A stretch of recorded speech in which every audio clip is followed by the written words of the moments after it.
We're in the Sontag community of Franklin County, and this is one of the schools in that area. This is the first grade through seventh grade High Point School. This one ended in the late 1930s, so that was 80 years ago, 80 plus years. If anyone has heard of Franklin County, Virginia, they have probably heard that we are the moonshine capital of the world. We're not challenging that narrative. But what we're doing, I think, and why we think it's important, is that it's not the only story about Franklin County. I wrote a book about Franklin County High School, and during the research of that, I ran across a list dated 1927, and that list showed 149 active schools in Franklin County at that time. I thought it was a misprint, 149. And my son, who did the editing, of course, saw that also.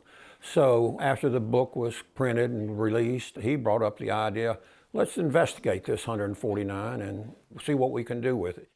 I immediately recognized that he had stumbled on, or I guess uncovered, this trove of data that I didn't even know existed, all these hundreds of schools that existed prior to 1950. Most of them are one-room schools, most of them without electricity, most of them without indoor plumbing and that sort of thing. I didn't know about it, and a lot of people in Franklin County have forgotten about it, and so it's been fascinating to recover that history. And word has gotten out that we're doing that, and people have called me or emailed me or seen me on the street or at the gas station and said, listen, I know where our school is, and that's how we've been finding many of these schools, just word of mouth. Franklin County had far more schools than most counties in Virginia.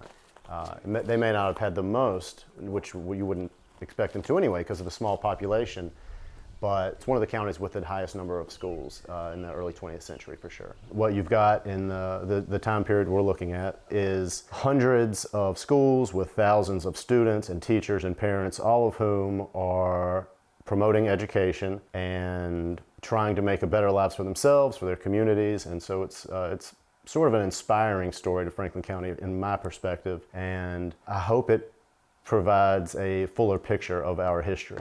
These schools came about at the initiation of the parents. The parents, you know, we've got kids, we deserve a school, and you know, they just all over the county. Now, most of the parents probably didn't receive any formal education, and times were tough in Franklin County during the early 20th century. Economically, roads were bad and so on, so most of the kids were needed at home to help raise crops or take care of livestock, whatever. So it was a sacrifice for the families to send their child to school. That kind of showed me the value of the local population that they put on education at that time. We're not in competition to claim that we're the education capital of Virginia, but we're much, much more than the moonshine capital of the world. It really is complimentary of our ancestors in Franklin County that they wanted education, and the strong number of schools reflected that, and I think it says a lot for the character and the heritage of Franklin County citizens. Thank you for watching. Continue to follow Virginia news and stories by subscribing to our VPM YouTube channel.